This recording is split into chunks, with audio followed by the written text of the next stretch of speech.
जारी किया है। पोस्टर के जरिए आम आदमी पार्टी सरकार पर हमला बोला है और लिखा है कि दिल्ली को बर्बाद कर दिया इस आप दा की टोली ने, अब नहीं सहेंगे, बदल के ही रहेंगे। बता दें, दिल्ली में 70 विधानसभा सीटों पर चुनाव एक ही फेज में होना है। इस बीच में पोस्टर वॉर दिल्ली में शुरू हो चुका है। आरोप प्रत्यारोप का दौर तो काफी चला, लेकिन अब बीजेपी ने ये पोस्टर वार किया है, पोस्टर निकाला है। सिर्फ एक आपदा की टोली दिल्ली की बर्बादी कर दिया है, अब नहीं सहेंगे, बदल कर ही रहेंगे। पोस्टर के जरिए आप सरकार पर हमला किया गया है। बता दें कि पिछली बार विधानसभा में 70 में से 62 सीट लाके फुल फ्लैश की सरकार आपने बनाई थी। इस बार भी अलग अलग पार्टियों ने अलग अलग उम्मीदवार घोषित कर दिए हैं। जहां आपने 70 उम्मीदवार इस बार चुनावी मैदान में उतार दिए हैं, तो वहीं कल देर रात बीजेपी ने 29 उम्मीदवारों की दूसरी सूची जारी की है। कांग्रेस ने भी 29 उम्मीदवार तो उतार चुके हैं और अलग अलग अब पार्टियां किसी के साथ गठबंधन नहीं, चुनावी ताल ठोक रही हैं। लेकिन इस बीच में वार पलटवार कांग्रेस, आप और बीजेपी के बीच में भीषण दिखाई पड़ रहा है। तो देखना अब ये है कि 2 बार जो सरकार बना चुकी, 4 बार सरकार बना चुकी, 5वीं बार की जो तैयारी कर रही है आप, इसका पलटवार कैसे करती है। दूसरी बात ये कि आम आदमी पार्टी, और अभी जो इस बीच में आम आदमी पार्टी के साथ हुआ, कई सारे उनके नेता जेल में रहे, फिर रिहा हुआ है। उसके बाद मुख्यमंत्री अरविंद केजरीवाल को अपने पद से इस्तीफा देना पड़ा, आतिशी ने उनका जिम्मेदारी संभाली। तो कई सारी उठापटक इस बीच में हुई है। लेकिन इस वार पोस्टर का रिएक्शन का इंतजार होगा कि आम आदमी पार्टी की तरफ से क्या कुछ आता है। दिल्ली विधानसभा चुनाव के लिए बीजेपी ने 29 उम्मीदवारों के नाम का ऐलान कर दिया है। करावल नगर से कपिल मिश्रा और मोती नगर से हरीश खुराना को टिकट दिया गया है, जो बीजेपी के spoke person, senior spoke person माने जाते हैं। बीजेपी अब तक 58 उम्मीदवारों के नाम का ऐलान कर चुकी है। बीजेपी की दूसरी लिस्ट में 5 महिला उम्मीदवारों के नाम का ऐलान किया गया है। तो ये पूरी लिस्ट है 29 उम्मीदवारों की। टोटल मिला के पहली और दूसरी सूची को मिलाकर अभी तक 70 में से 58 उम्मीदवारों के नाम घोषित किए गए हैं। 12 अभी और सीटें ऐसी बाकी हैं जिस पर बीजेपी को अपने उम्मीदवार उतारने हैं। अब बीजेपी है तो उसका मैनेजमेंट भी टाइट होता है, सोच समझकर इस बार अपने चुनावी मैदान में अपने उम्मीदवारों को उतारी है ताकि जीत सुनिश्चित हो सके। मैं भारतीय जनता पार्टी का एक छोटा सा कार्यकर्ता हूँ और भारतीय जनता पार्टी के शीर्ष नेतृत्व ने, देश के यशस्वी प्रधानमंत्री नरेंद्र मोदी जी ने मेरे को नरेला विधानसभा का प्रत्याशी बनाया है।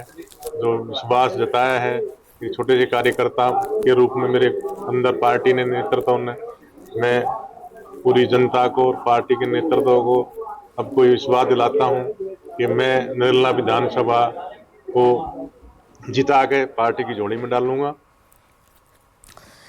विधानसभा चुनाव से पहले दिल्ली में शराब नीति को लेकर कैग की रिपोर्ट लीक हो गई और बीजेपी दावा कर रही है कि केजरीवाल और आम आदमी पार्टी ने शराब नीति के जरिए 2026 करोड़ रुपए का घोटाला किया। बीजेपी ने केजरीवाल को शराब घोटाले का मास्टरमाइंड बताया। बीजेपी ने इसके बाद केजरीवाल के शराब घोटाले को लेकर पोस्टर भी जारी किए और इससे पहले बीजेपी ने प्रेस कॉन्फ्रेंस कर दावा किया था कि कैग रिपोर्ट में आम आदमी पार्टी के शराब नीति में किए घोटाले का जिक्र है। हालांकि आम आदमी पार्टी ने बीजेपी के आरोपों को झूठा बताया है। कल प्रेस कॉन्फ्रेंस कर अनुराग ठाकुर ने कैग की रिपोर्ट में आम आदमी पार्टी के शराब नीति को लेकर, घोटाले को लेकर जो एक फिगर आउट हुआ था उसको प्रेस कॉन्फ्रेंस भी किया था और आज बीजेपी ने पोस्टर वार भी इसी पे कर दिया। ये सीएजी की रिपोर्ट जो ना अब तक सीएम ने देखी, ना एलजी ने देखी, ना स्पीकर ने देखी, ना सीएजी की वेबसाइट पे अवेलेबल है, ऐसी कौन सी रिपोर्ट उनके पास आ गई।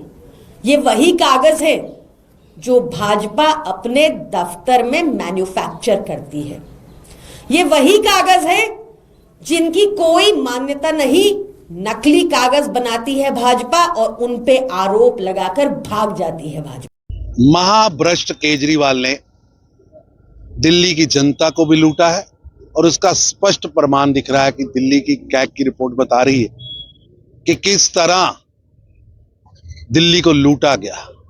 न्यायालय ने पहले स्पष्ट कर दिया था कि prime FSC Arvind Kejriwal as a chief minister इस घोटाले में शामिल है और एज ए पार्टी प्रेसिडेंट यानी आम आदमी पार्टी की पूरी पार्टी शराब घोटाले में पूरी तरह लिप्त है। नोएडा की एक सोसाइटी में एक एलएलबी छात्र तपस की 7वें फ्लोर से गिरने से संदिग्ध मौत के मामले में नया मोड़ आ गया है। सूत्रों से खबर यह है कि तपस की एक लड़की से दोस्ती थी और दोनों ही एक साथ कानून की पढ़ाई कर रहे। बताया जा रहा है कि दोनों ही अलग अलग समुदाय से ताल्लुक रखते हैं। दोनों के बीच किसी बात को लेकर मनमुटाव हुआ। तपस के साथ उसकी महिला मित्र और दूसरे दोस्त भी फ्लैट पर मौजूद थे उस दरमियान। और फिलहाल पुलिस ने परिवार की शिकायत पर आत्महत्या के लिए उकसाने का केस दर्ज किया है। मामले की जांच में पुलिस जुट गई है और 4 से 5 लोगों के खिलाफ केस दर्ज किया गया है।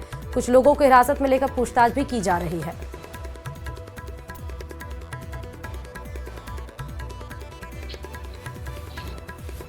नोएडा के सेक्टर 99 का ये वही सुप्रीम टावर सोसाइटी है जहां पर कि कल शाम तापस नाम के एक कानून के छात्र की रहस्यमय तरीके से 7वें फ्लोर से गिरने से मौत हो जाती है। दरअसल जो तापस है वो गाजियाबाद का रहने वाला है, जिसके पिता भी वकील हैं और तापस खुद अमेठी यूनिवर्सिटी से कानून की पढ़ाई कर रहा था। कल इसी जो सोसाइटी है इसके जो 6वां फ्लोर है वहां पर 6वें टावर के 7वें फ्लोर पर एक पार्टी चल रही थी। वहां पर कई सारे दोस्त तापस के मौजूद थे और उसी दौरान एक लड़की से तापस की कुछ कहा सुनी होती है जो नोएडा पुलिस को जानकारी मिली और उसके बाद जो तापस है वो रहस्यमय तरीके से जो 7वां फ्लोर है वहां से नीचे गिर जाता है और जिसके बाद पुलिस को इस घटना की जानकारी मिलती है। यहां से जो शव है उसे पोस्टमार्टम के लिए भेजा जाता है और जो तापस का परिवार है उसकी शिकायत पर अब पुलिस ने आत्महत्या के लिए उकसाने का केस दर्ज कर लिया है और नोएडा के सेक्टर 39 पुलिस स्टेशन में 4 से 5 लोगों से इस पूरे मामले में पूछताछ की जा रही है।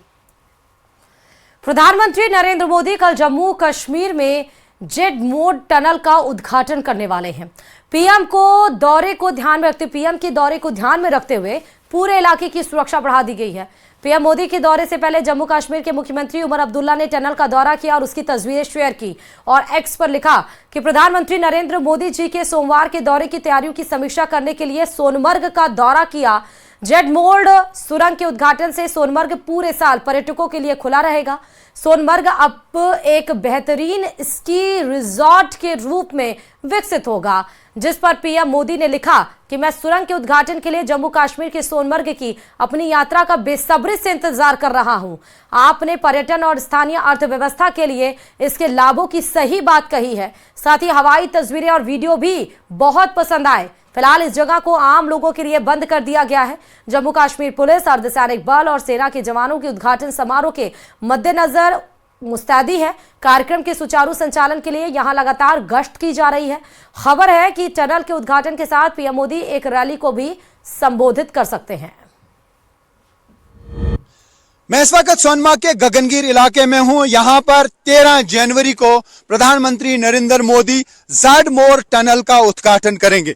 मैं आपको दिखाने की कोशिश करूंगा। ये पूरा एरिया है जेड मोड टनल का और आप देख सकते हैं किस तरीके से पहाड़ों को चीरकर ये टनल बनाई गई है। ये 6.5 किलोमीटर लंबी टनल है और ये बहुत ही इंपॉर्टेंट टनल है स्ट्रेटेजिक पॉइंट ऑफ व्यू से भी, टूरिज्म पॉइंट ऑफ व्यू से भी और श्री अमरनाथ जी यात्रा जो चलती है उसके हवाले से भी इसका काफी महत्व है। और ये पहाड़ों को चीर के बनाई गई है। हालांकि गगनगिर से लेकर सोनमर्ग तक का जो रास्ता है वो करीब 20 किलोमीटर का है, लेकिन ये रास्ता अब सिर्फ 6.5 किलोमीटर का रह गया है। खाली 15 मिनट की ड्राइव है गगनगिर से लेके सोनमर्ग तक की। यानी सोनमर्ग अब साल भर टूरिस्ट जा सकते हैं, क्योंकि विंटर के मौसम में सोनमर्ग की कनेक्टिविटी प्रभावित रहती थी, क्योंकि स्नो स्लाइड्स आते थे और स्नो एवलांच आने की वजह से काफी टाइम तक यह रास्ता बंद रहता था। और साथ ही जो लद्दाख का रास्ता है वो भी काफी टाइम तक बंद रहता था। हालांकि बीआरओ की कोशिश रहती है कि जल्द से जल्द रास्ते को ठीक किया जाए, थ्रू किया जाए। जोजिला पर लगातार बर्फ हटाने का काम जारी रहता है, लेकिन आगे जो इसके टनल है वो है जोजिला टनल। बहुत ही इंपॉर्टेंट टनल, 14.2 किलोमीटर लंबी टनल पे काम लगातार जारी है। और आज 12 तारीख हो गया है, 5 दिन बीत चुके हैं, लेकिन अभी भी आग का तांडव कैलिफोर्निया के लॉस एंजल्स में जारी है। गुजरते दिनों के साथ आग और ज्यादा विकराल रूप धारण करती जा रही है। अब तक 10,000 से ज्यादा इमारतें आग की चपेट में आने से पूरी तरह से तबाह हो चुकी हैं। हजारों जानवर और 10 लोगों की जान जा चुकी है। कैलिफोर्निया प्रशासन की माने तो अब तक आग की वजह से 16 लाख करोड़ से ज्यादा का नुकसान हो चुका है। तो आप ये देख रहे हैं सीधे तस्वीरें, हेलीकॉप्टर के जरिए आग को बुझाने की कोशिश यहां पर की जा रही है। कैलिफोर्निया में आग का ये तांडव विकराल रूप लेता हुआ नजर आ रहा है। जैसे जैसे दिन आगे बढ़ रहा है वैसे वैसे आग और ज्यादा विकराल रूप धारण कर रही है। जिस तरह से इतना बड़ा लॉस हुआ है, क्योंकि 1,30,000 को तो अभी 2 दिन पहले वहां से शिफ्ट कराया गया है। कई सारे हॉलीवुड के जो स्टार्स हैं उनके मकान इसमें आ चुके हैं। 5 लाख लोगों से वहां पे खाली कराया गया है, लेकिन अभी भी ये जो कैलिफोर्निया का आग है वो शांत होने का नाम नहीं ले रहा।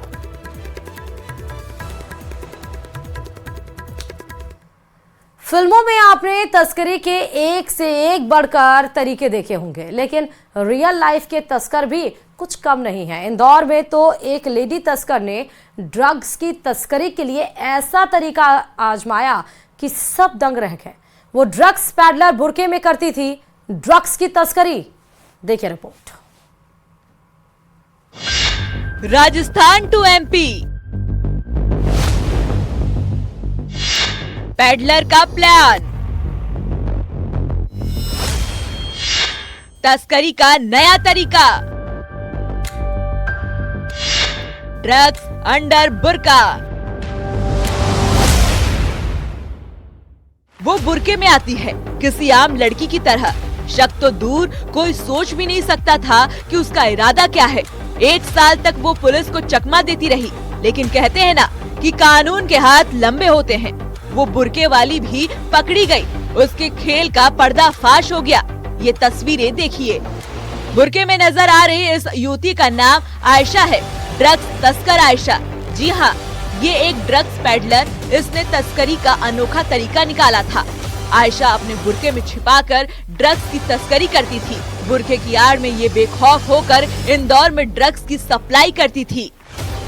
किसी महिला को बुर्के में देख भला किसे शक हो सकता है कि वो ड्रग्स पैडलर है। बताया जा रहा है कि आयशा भी करीब 1 साल से इंदौर में नशे का कारोबार करती थी। राजस्थान से लाकर इंदौर में ड्रग्स की सप्लाई करती थी और इस काम में बुर्का इसका साथी था। बुर्के में ड्रग्स के पैकेट छुपाकर ये तस्करी करती थी। पुलिस ने सूचना के आधार पर आयशा और उसके साथी को पकड़ा। जब तलाशी ली गई तो इसके पास एमडी ड्रग्स बरामद हुए। आयशा और भूरा नाम के 2 व्यक्तियों को अरेस्ट किया है। आयशा बुर्का पहन के इस वारदात को अंजाम दे रही थी, उसको पकड़ा गया है। उससे लगभग 16 ग्राम एमडी जब्त की है। उसका कहना यह है कि राजस्थान से उसने इसको मंगाया है। इस पूरे ट्रैक को हम एस्टैब्लिश करेंगे, बैक ट्रैकिंग करेंगे। पुलिस ने आयशा और उसके साथी को गिरफ्तार कर लिया है। बताया जा रहा है कि ये उज्जैन से अपने पति को छोड़कर इंदौर आई थी और वो पिछले 1 साल से ड्रग्स बेचने का काम कर रही थी। पुलिस अब इससे पूछताछ कर रही है और तस्करी के रैकेट के बारे में जानकारी जुटा रही है। मिथिलेश गुप्ता, न्यूज़ 18, इंदौर।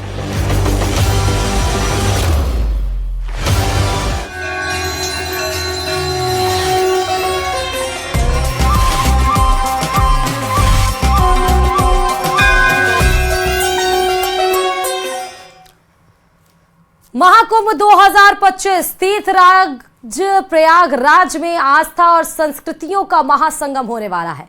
कल से संगम की इस नगरी में महाकुंभ शुरू हो रहा है।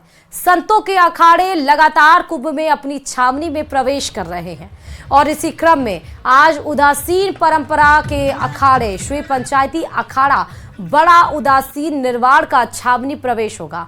कीटगंज स्थित अखाड़े के मुख्यालय से महाकुंभ छावनी प्रवेश शोभा यात्रा निकाली जाएगी और इस दौरान सनातन का वैभव नजर आएगा।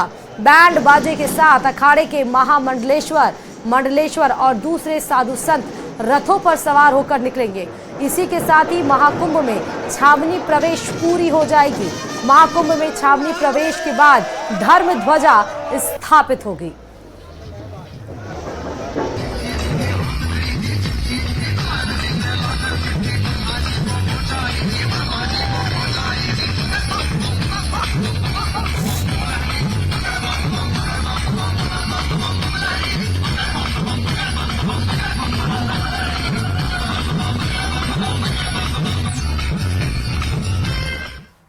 और वहीं इस बार महाकुंभ में पीओके को वापस लाने के लिए हनुमत यज्ञ किया जाएगा, जिसको लेकर संगम किनारे 251 हवन कुंडों को तैयार कराया गया है। 300 से ज्यादा ब्राह्मण इस यज्ञ में शामिल होंगे। 15 जनवरी को कलश यात्रा के साथ हनुमत यज्ञ शुरू हो जाएगा और 12 फरवरी तक चलेगा।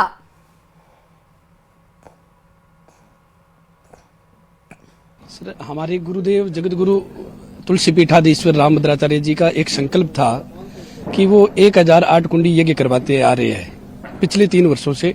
सबसे पहला यज्ञ सालासर में हुआ था और उसके बाद में जो यज्ञ हुआ था वो अयोध्या में हुआ था, जब भगवान श्री रामचंद्र जी की प्राण प्रतिष्ठा हुई थी। उस समय भी 1008 कुंडी यज्ञ था। और इस समय यहाँ पर महाकुंभ के शुभ अवसर पर यहाँ पर इतनी जगह नहीं होने के कारण 251 कुंडी हो रहा है। ये 7-7 दिन के 4 कार्यक्रम होंगे जो 1 महीने ही चलेगा। 14 जनवरी से 12 फरवरी तक 1 महीने का जो कार्यक्रम होगा, जिसमें हजारों यजमान रहेंगे और 300 से अधिक ब्राह्मण विप्र देवता रहेंगे। जो प्रत्येक कुंड पर तो यजमान बैठेंगे सपत्नीक, और प्रत्येक कुंड पर विप्र भी बैठेंगे। वैसे तो ठंड पर आस्था भारी है, इसका नजारा आप संगम नगरी में आकर देख सकते हैं। और अब आपको ये भी बताते हैं कि महाकुंभ के दौरान स्नान और अमृत स्नान के दिन मौसम का हाल क्या होगा। महाकुंभ स्नान में कैसे ठंड रहने वाली है, देखिए इस रिपोर्ट में।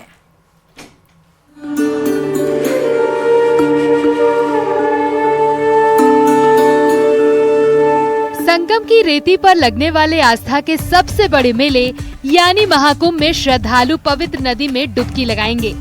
मान्यताओं के अनुसार कुंभ मेले में स्नान का अपना एक विशेष महत्व माना जाता है। वैसे तो कुंभ में पूरे महीने स्नान के लिए श्रद्धालुओं का आना जाना लगा रहता है, लेकिन इस दौरान अमृत स्नान का सबसे ज्यादा महत्व माना जाता है। अगर आप भी इस बार महाकुंभ में गंगा स्नान करने का मन बना रहे हैं तो हम आपको बता रहे हैं कि महाकुंभ 2025 में अमृत स्नान की तिथियों में मौसम का हाल क्या रहेगा। 14 जनवरी मकर संक्रांति, 29 जनवरी मौनी अमावस्या और 3 फरवरी वसंत पंचमी के दिन होगा। इसके अलावा 13 जनवरी पौष पूर्णिमा, 12 फरवरी माघी पूर्णिमा और 26 फरवरी महाशिवरात्रि के दिन स्नान का विशेष महत्व रहने वाला है, जब बड़ी संख्या में लोग प्रयागराज पहुंचेंगे। ऐसे में इन तिथियों पर मौसम की बात करें तो मौसम विभाग के अनुसार महाकुंभ की शुरुआती तिथियों में ठंड का असर देखने को मिलने वाला है। उत्तर भारत के अधिकांश हिस्सों में शीतलहर का प्रभाव है, जिसमें प्रयागराज भी शामिल है। पहाड़ों पर बर्फबारी और न्यूनतम तापमान में गिरावट के कारण ठंड बढ़ गई है। इस बार शीतलहर और गिरते तापमान के बीच दुनिया भर से करोड़ों श्रद्धालु महाकुंभ में पहुंचेंगे। मौसम विभाग के अनुसार महाकुंभ की शुरुआत और अमृत स्नान के दिन प्रयागराज में हल्की ठंड महसूस होगी। तो आने वाले दिनों की बात करें तो फिलहाल कल के लिए थोड़ा कोहरे का अलर्ट है। उसके बाद 2 दिन थोड़ा बारिश का है, थंडरस्टॉर्म लाइटनिंग के साथ, जो हमारा सेंट्रल पार्ट है और वेस्टर्न पार्ट है और जो सदर्न पोर्शन है प्रयागराज समेत। कल और परसों थोड़ा सा बादलों की आवाजाही के साथ एक हल्की बूंदाबांदी के आसार है। उसके बाद फिर थोड़ा मौसम साफ रहेगा, हालांकि मॉर्निंग आवर में कोहरे की स्थिति बनी रहेगी। 45 दिन तक चलने वाले महाकुंभ में इस बार 3 अमृत स्नान होंगे।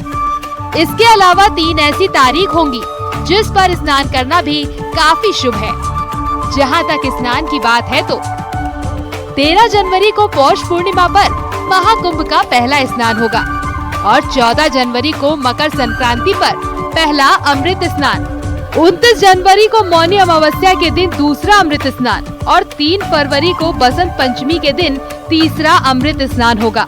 वहीं 12 फरवरी को माघी पूर्णिमा के दिन स्नान और 26 फरवरी को महाशिवरात्रि के दिन अंतिम स्नान होगा।